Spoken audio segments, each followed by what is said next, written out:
Okay, so I have been for the last 7 years writing in this same journal, and I just noticed recently that I'm super close to completely filling the whole thing in. We're not quite there yet, but yeah, like the front and back of every page are very nearly completely filled in.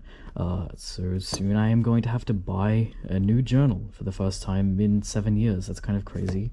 So I do have some thoughts about what it's been like writing in this journal for the last 7 years.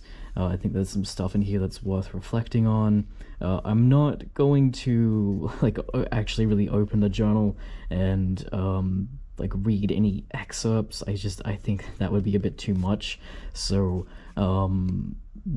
feel free to just kind of look away from this video and just listen in the background. I don't think much is going to be happening on the screen, but yeah, so I think I just want to kind of talk about what's in this. I feel this video is going to be um, kind of life advicey. Like, don't take what I'm saying too seriously.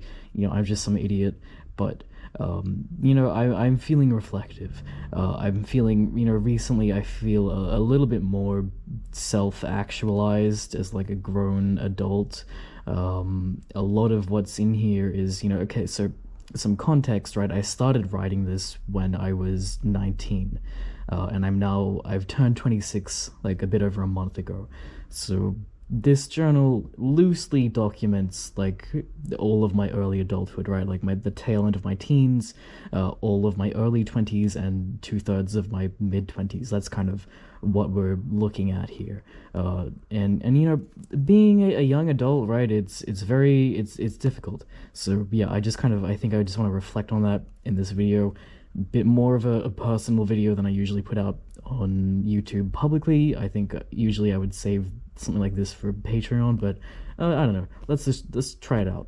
So yeah, it has taken me 7 years to nearly fill this thing up. So obviously, right, I'm not writing in here every day. Something kind of funny, right, that I hear every now and then is, people saying, "Oh, I need to get back into journaling. Oh, I wish I could keep up with journaling. Oh, I tried to keep a journal and I got, I got burnt out or whatever." Like, if that's your problem, like, just don't write every day. I think writing in a journal every day, like, that sounds pretty useless. It sounds like a good way to get bored of yourself. So I write in here, if I'm emotional, if something feels like special and worth remembering, I'll try to write that down. Or just, if I feel for whatever reason that I want to check in with myself, then I'll write in here, right? But there are like months, like multi-month long stretches in here where I don't write anything. I think if I'm writing frequently, that means I've written like a few entries in 1 week, but I've never written like every day in a week, for example. So, yeah, I only write whenever I feel like it. So yeah, I mean, let's get into it. So, originally, right, I didn't plan on being a guy with a journal. I kind of, yeah, so like I said, right, I was 19. And yeah, I had a lot of feelings at one point, and I felt, I couldn't really explain them all to any of my friends, or, anyone that I knew. I felt, that I had a lot of complex feelings that I had to get out somehow. So I think like I took some just random like school book, like some school exercise book, and I just wrote, I wrote out all my feelings on a blank page, and I guess I found that cathartic because I did that a few more times, and then I was like, okay, I'll get like a proper journal to do this in. And what is useful about this journal is that at the back there is this like pouch that you can put loose papers in. So I just tore out all of those papers from that like random school book, and I just put them in the back. So yes, the first entry that I wrote when I was 19, incredibly boring. It's one of the funniest ones to look back on. It only gets funnier as time goes on, right? It was essentially the gist of it. It was spurred on by a breakup. A whole lot of, oh, did I make the right choice? What if I never find somebody like that again? Oh no. Lo and behold, I do not ever think about this person that I broke up with when I was 19, ever. They're not even a background character in my life. I wouldn't even say that that relationship, which at the time felt very important to me, I think it had lasted like 2 years or something, right? You know, it seemed very important. I would say that relationship has not really even had a particularly influential impact on me as a person going forward. Uh, so yeah, very funny to read back on that. But aside from that, right? So kind of what I want to do, right? Going through this, I have in preparation for this video, I've read through this whole journal, um, and you know there are some sections in here, right, where there are like very clear arcs that I was going through. You know the entries were kind of related in some way. So yeah, I think I just want to. There's a couple arcs that I just want to describe, and so the first arc, right? You know, aside from that first entry that was about the breakup, a lot of the other stuff that I wrote around that time, like in the scrap pages, and most of what I wrote when I was 19, it all kind of boils down to baby's first existential crisis, which is another thing that is it's not even it's kind of just cringe to read back on.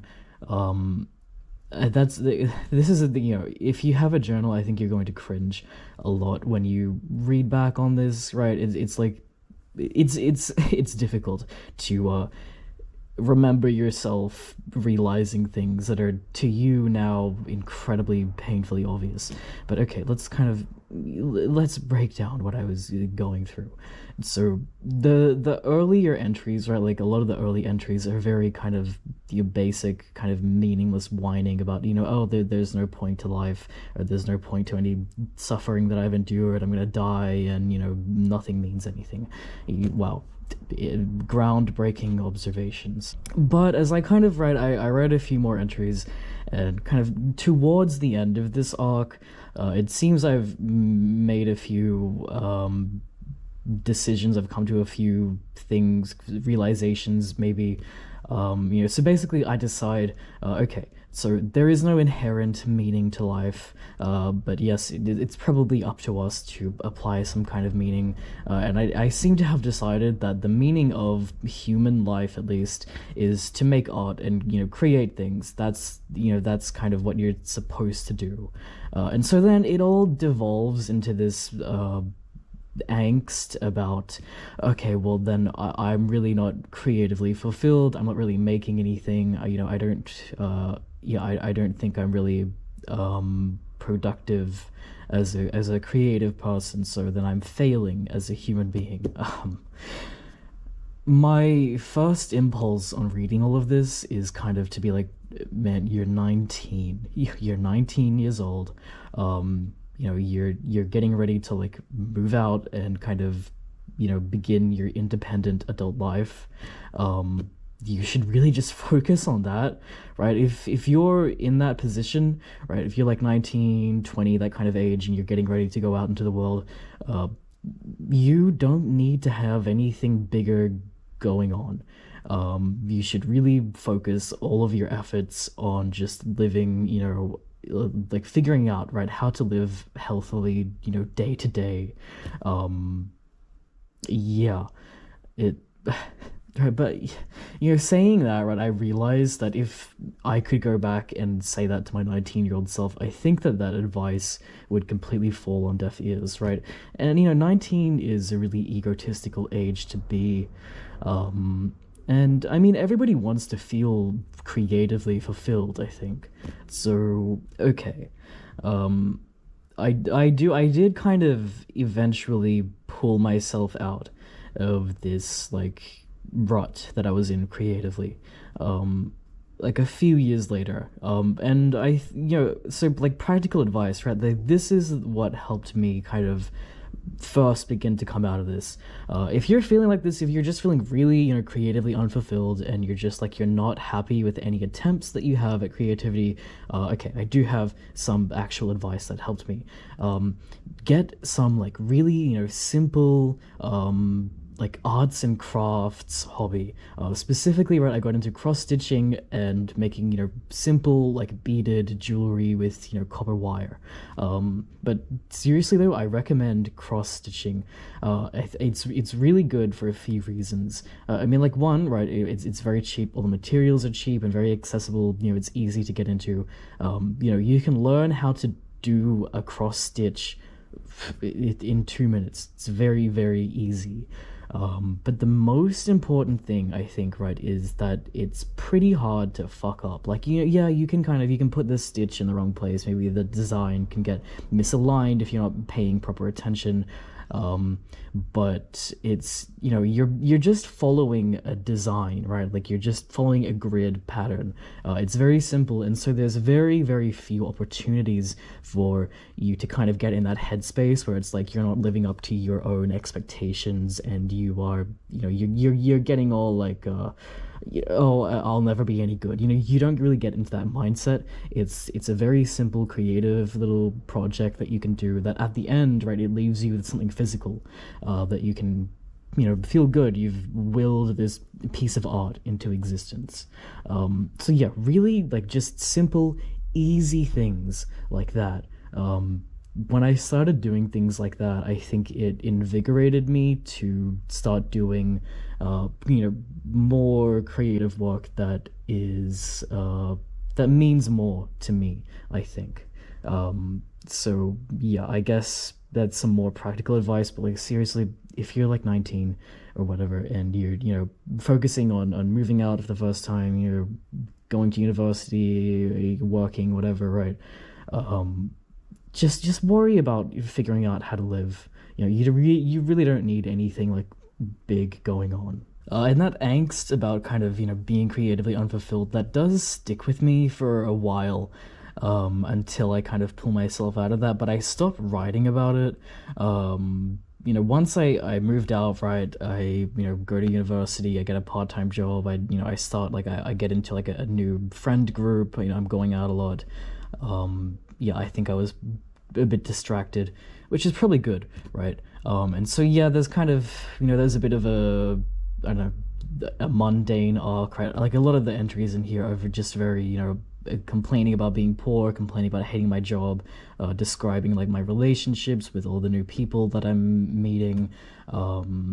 What I like, there's a couple things though I think that are kind of I want to point out, right? Just it's crazy to me how much I write about just wondering why I am struggling with like the basics of living, like like cooking and feeding myself, for example.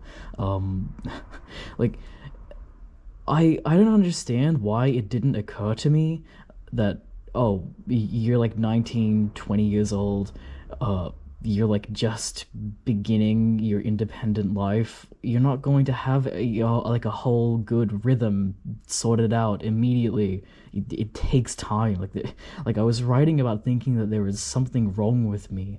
No, I think I just needed to kind of get into the rhythm of it. Yeah, it's kind of funny just reading back at how like stressed I was. Or I don't know, maybe not funny, because it really ends up getting to me in the end. And so like the next kind of like clear arc in this journal, I'm gonna call it like the Dark Ages arc, for reasons that will become apparent. So yeah, at that point, I was like in real life, like outside of the journal, I was having like a psychotic break, like an extended episode of psychosis, which yeah, so let's talk about that, right? So I'm not going to say it's normal, right? It's not necessarily normal, but I think it's not that uncommon of a thing to happen to a person when they're in this life stage. So yeah, let's kind of break this down. Let's break this down. Okay, so the main thing that had really I think that had really gotten to me was I felt, how can I be expected to live like a functional adult life? Like how can I integrate into society when I am still carrying around all of this baggage and hurt? from growing up, right? Like what is really kind of weird about, I think, being a young adult is like all of a sudden you've got all of these, like all this freedom and responsibilities, and it's like, yeah, you're technically an adult, but you've spent like the vast majority of your life as a child. So I think if you spent your whole childhood, or like if you grew up in a really rough way, and you spent your childhood feeling kind of helpless, it's difficult to suddenly have to be like a capable adult. And I think, yeah, right, I grew up in a rough way, and throughout childhood I didn't really have much confidence in myself, didn't I didn't have like many practical skills or anything. Like I was a very kind of weird, isolated, like bookish kid. So yeah, all of a sudden, right, I was thrust into this like very active adult life, and it got to me. Like, yeah, the stress, and I remember a lot of kind of like stupid, yeah, like bitterness, resentment, like oh, like all of my friends they haven't been through what I've been through, and they have it easier. Yeah, I felt that I really couldn't relate to the people around me, and I felt that I was just simply not cut out to kind of live like a normal adult life. Yeah, I just felt totally incapable. And, honestly, like, if I could go back and give myself advice, I'm really not sure what I would say, because I think, kind of to a certain extent, I just had to feel that, I just had to go through that and feel all of those feelings. Because, I mean, what can I say? Like, yeah, it sucks. Yeah, it's not fair, but, what can you do? I guess all I could really tell myself is that it gets easier, right? Like, it's, yeah, like I was saying, you kind of, when you are suddenly thrust into adulthood, you still mentally, you feel like a child. It just takes time for you to really get into the mindset of being like a capable, independent adult that's totally, in control of your own destiny. So, yeah, all I can really say is that I think, yeah, I'm not going to say it's normal, but I personally do know, like, in my real life, people who are kind of that age, who have, like, similar backgrounds, that end up going through it, like, a similar thing. It's, yeah, it's, I would say, not uncommon.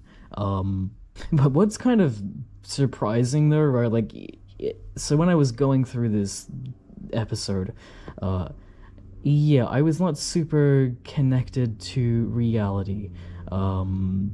Yeah, it, somehow though, despite how kind of insane I was in real life, like what I have actually written in the journal in this period is really not that out there. I was really surprised, right? Like, so yes, I don't read through much what I wrote in this Dark Ages arc, because the handwriting, like it's this like manic scribbling. It's really hard to parse my handwriting. I start writing in these like alternating colored pens that are bright and hard to read against the white paper. Annoyingly, also, I stopped adding the date and time to most of these entries. Really annoying. Like everything before and after that, I make sure to write the date and time. But yeah, in this period, I would just kind of be like in a manic rush, just open the journal and write whatever I was thinking about.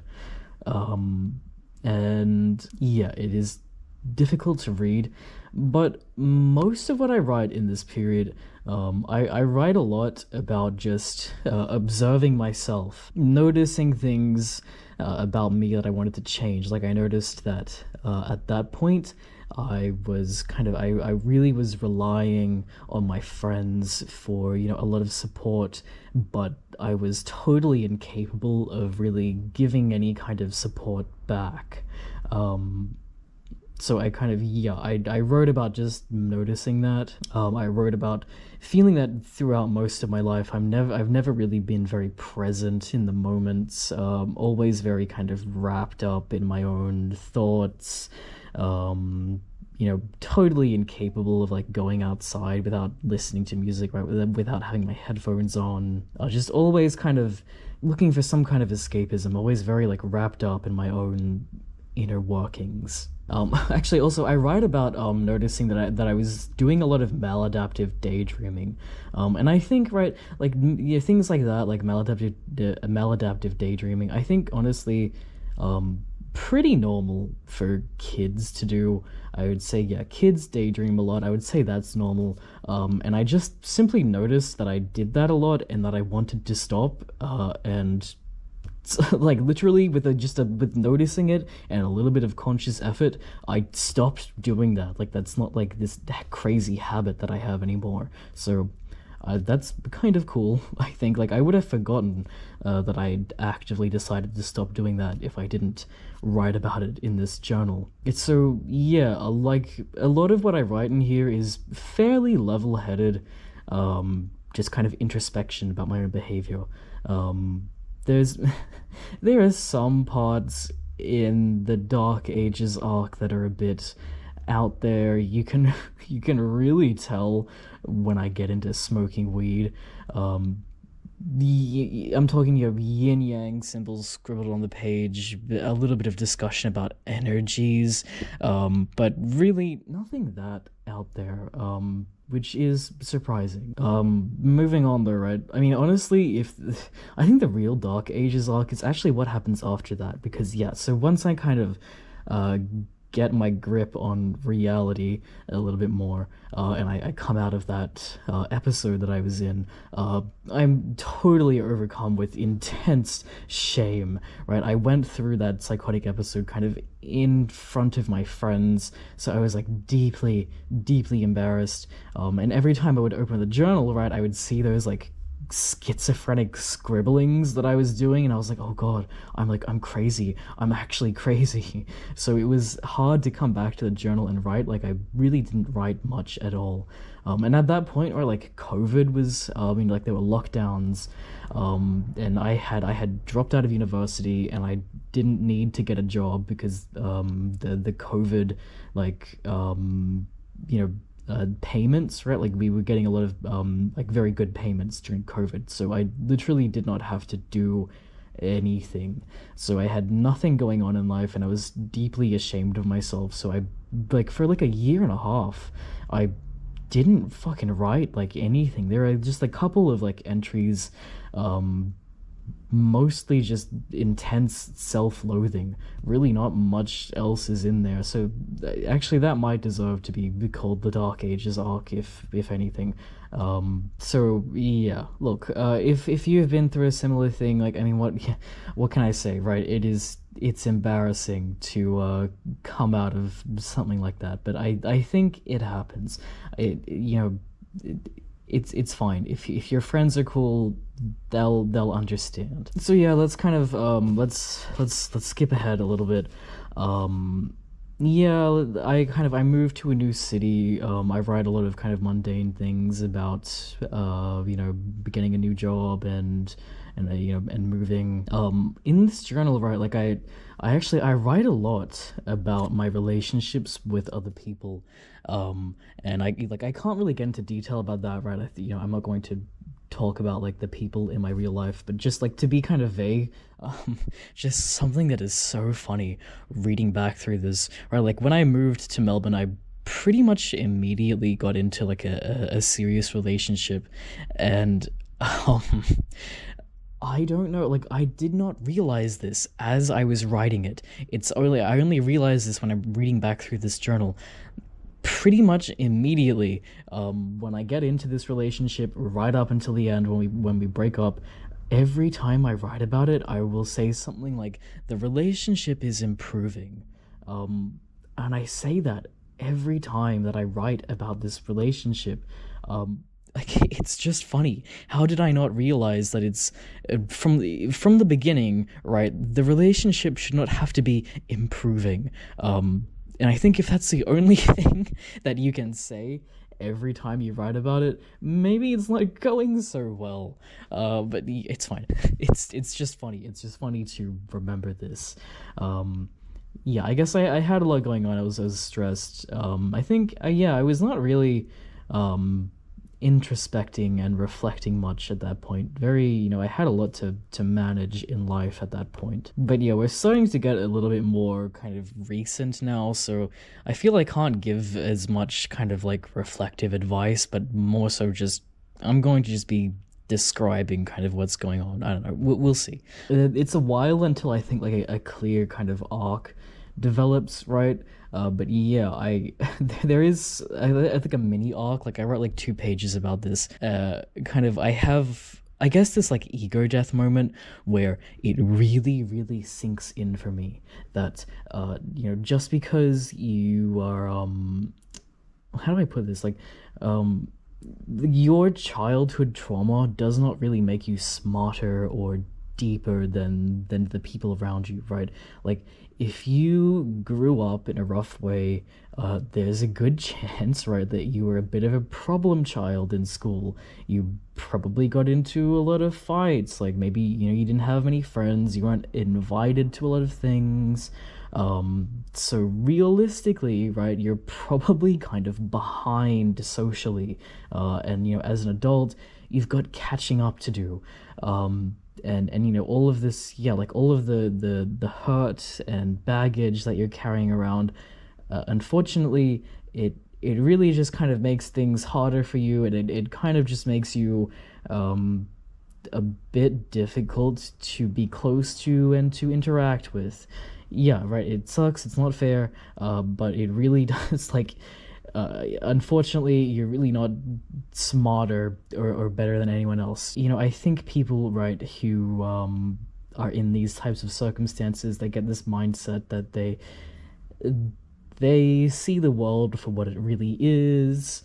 That other people haven't suffered as much as them, so they don't really understand things. Like it's all very, very juvenile and stupid, I think. And so yeah, I think it's good that you should kind of at some point, hopefully in your early 20s, realize yeah, it's like you got to get out of that mindset that that old nobody understands kind of mindset. It's very stupid. It makes you like a weird, like self-centered person. It's not good. It's very not good. I That's kind of that. Yeah, that's not like a big arc, but I did kind of spend a while really letting that sink in. Okay, so we'll skip ahead a little bit to so like the end of 2023, right? I That's when I started to do some arts and craft kind of projects, and I began to kind of feel a bit energized, and like maybe I can do some more projects that mean more to me and will kind of give me a real sense of that like fulfillment, like private satisfaction with myself that I was yeah that I could sense that I really needed, but was kind of up until that point I just didn't have any idea how to do that for myself, which I think, right, you would think that that would be kind of a very hopeful, like positive period in the journal, but actually I think, yeah, like the end of 2023, this kind of that arc is actually very, very stressful to read back through this, like more so than the entries that I wrote when I was, having an episode. I was very anxious actually, and I would have forgotten that if I didn't kind of write all of this down. And this is actually like this is very much still an ongoing kind of thing for me. In fact, I think it's the thing that I think about the most in life in general at this point. So, I've had many jobs that have made me very unhappy. I had kind of decided. I mean, I had realized that, yeah, maybe I could, forever I could maybe work as like a janitor, and I don't mind cleaning work that much. Like I could be a janitor forever, and I wouldn't be at a risk of killing myself. But I had realized that there's really absolutely no possible circumstances at all where I will be truly happy and fulfilled if I am employed. Which, a groundbreaking realization. Yes, I know nobody really likes being employed, but this is kind of the thing that I think about the most in life in general. So yeah, at that point I had kind of really decided like, okay, I need to seriously figure out how can I just make all of my own money? How can I maybe build up some kind of online career where I never have to be fucking employed again? Which kind of today is, a project that I am less like it's very important to me, right? I'm doing all these things, Etsy, my Patreon, and this YouTube channel, right? And it's like now, that Etsy store is kind of established. I've been doing Patreon for a year. I'm making like uh, I don't know, a nice little amount of pocket change on there. And it's kind of, I feel at this point I've got like a foundation that I can keep building up. But back then, right, it was kind of, I had all of these ideas and none of them had really been set into motion yet. And it was very anxious. Yeah, it was a very anxious time. So it is kind of, yeah, it's difficult to read back on kind of, yeah, a lot of like manic, intense energy. But yeah, I guess that's kind of it. That's like an ongoing thing for me. It's nice to see that I've began to put things into motion, and things are I think things are going well for me. So that's good. But yeah, right, kind of now we're getting very recent, and I think the next arc is really weird. So this is kind of leading up. This is like last year, that kind of like, so leading up to when I was going to turn 25, and then when I turned 25, I write a lot about, basically I was convinced that at that point I could not really change my personality for the better. Like I have a lot of yeah, I've got all these problems with my personality, and I felt that I simply could not change them. And it's like the way that I was writing about it, right? It wasn't even like, oh, woe is me. I wish I could be a better person. It was just very kind of matter of fact, like accepting, this is the way that I am. I think I had kind of, I had decided, okay, well, I'm 25, so realistically, I'm well over a quarter of the way through my entire life. And up to this point, yeah, I've been struggling a lot, struggling with, all of the relationships that I have with people in my life. I've never really felt particularly comfortable or happy in life, so I think the damage is done, and I just kind of have all of these problems, and this is the kind of person that I am, which to me now, this person is almost alien to me. And it's crazy that I was writing these things about myself only a year ago, and I feel I really didn't exit that mindset until quite recently. And I think I was talking to somebody about this recently, right? I think people get into this mindset because they can see that they make the same mistakes like over and over again in their relationships, and they think that they have some kind of inherent like defect. Really the hardest part is when you fuck up, right?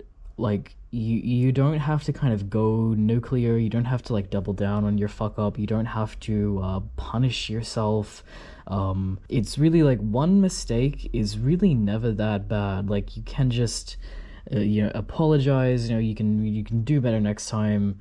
But yeah, I think I had at that point, right, I was super isolated also, right? I was living kind of in the outer suburbs. At that point, still pretty new to Melbourne as well. Like I had only been here for like 2 years, and yeah, I had really struggled up to that point. And yeah, like I said, just super isolated. And I guess I got this mindset like I'm tired of like failing. So if I just don't even try, then I don't have to fail. So it was kind of, I think, also just motivated by like laziness. But yeah, I had seriously for a while just accepted that I was some kind of broken individual with no real hope of you know, having healthy relationships in my life. You know, it wasn't kind of until, you know, again, I felt, you know, something happened and I felt that I had really failed. I felt, yeah, I had really kind of fucked up, and I wanted to do better. You know, I was really kind of just, yeah, disappointed in my own behavior, and like I had ruined something that was good. So I figured, okay, wait, maybe I can change. You know, maybe I should try to change myself for the better. And you know, that was, yeah, that was like formative. I realized a few things. And yeah, maybe, you know, a little bit I did become a bit more aware of my behavior, and you know, I might have changed a bit for the better, but eventually, right, I kept fucking up.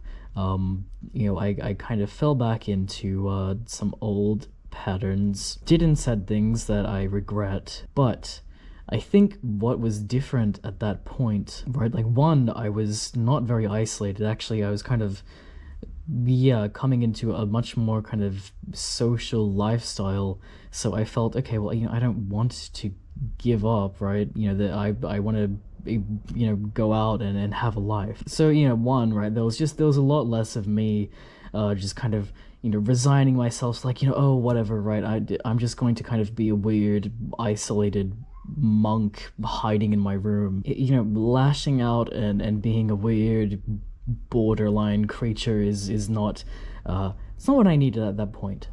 But I think, like, most importantly, right, like what I had really realized, I think, you know, when I first kind of decided, right, like before that, when I had decided, okay, I'm you know, I'm gonna be better, I'm gonna change, you know, I don't want to keep fucking up my relationships. I thought in that moment, right, like, oh, this is this is really important. This is the thing that's going to change me. This is the thing that is going to, you know, from here on out, I'm a better person. Which is a mistake to believe, right? And I think I really understood when I, you know, after that, I kept fucking up. I realized, like, oh, it never fucking ends, right? You will keep on making mistakes. Like, it doesn't ever end. You can really only, like, you can get better, like, you can make less mistakes, but only if you don't give up and immediately kind of go nuclear. You know, you can realize that you're getting upset. Perhaps you know, you need to withdraw or apologize. You know, tomorrow is a new day. Like, you can do better. Usually, right, things are not that bad. I think it's been very important, right, that I realized, yeah, there's really not going to be any moment in your life where it's like you are now a different person. You can really only slowly kind of make less mistakes, but you're never going to stop fucking up completely. Yeah, I am sorry to say, but the embarrassment never ends. It seriously never ends. Life is just a continual cycle of self-humiliation. So, good luck with that.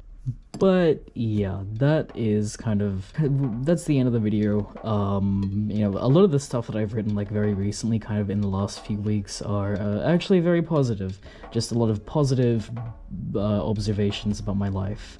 I think I'm a lot happier in recent months. So yeah, that was a pretty personal video. I hope you enjoyed it. Yeah, if you're watching this video kind of right when it came out, you might be thinking, what the fuck was that?